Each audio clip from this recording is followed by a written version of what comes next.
Certainly remains a hot topic of discussion at today's daily briefing. The governor addressed what needs to be done to increase the number of states.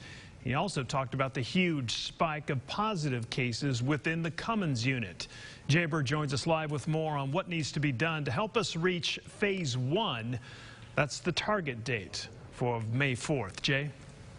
Yeah, like you said, Kevin, now that Arkansas has a target date for potentially loosening up some of the health restrictions that the state has imposed, they now have to increase their testing capacity, or at least that's what Governor Asa Hutchinson wants to do. And Dr. Nate Smith pointed out today that Arkansas, it was their lowest uptick in general public cases since the early onset of this pandemic. As Donna mentioned, 117 of the new 142 cases were related to the prisons here in Arkansas today. Now, the governor would like to be able to expand testing to include more surveillance testing to make sure they have a broader idea of how the situation evolves in the state. And officials say they are training about 120 more workers to conduct tracing, and the state has averaged around 1,000 tests per day and had 890 results come back yesterday. But again, that will have to increase and broaden out once the state begins loosening up those restrictions.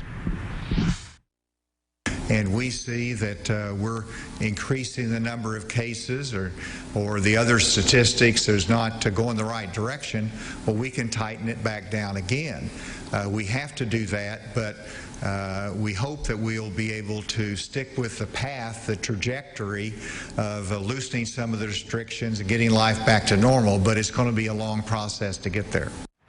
Now, the prison system, of course, being hit hard by COVID-19. Again, 117 positive cases came back yesterday, and there are still about 250 more results pending from the Cummins unit. Dr. Smith saying that prisons are the best and worst place to deal with an outbreak. It's easier to spread within those confines, also easier to contain once it starts as well. And they will continue testing there until there's no need, as there are some external barracks that haven't been exposed to any of the infected ones. And also today, and actually the past couple of days, there have been some questions about grandparents going to see their grandchildren, and Dr. Nate Smith saying that that is likely a phase 3 and beyond type of activity, as the elderly, one of the more part of the population that is susceptible to COVID-19, whereas children are definitely not as susceptible to the disease itself, but could be carrying that, and they are more likely to be asymptomatic if they are, in fact, infected. Live from the state capitol, Jay Burr, Fox 16 News.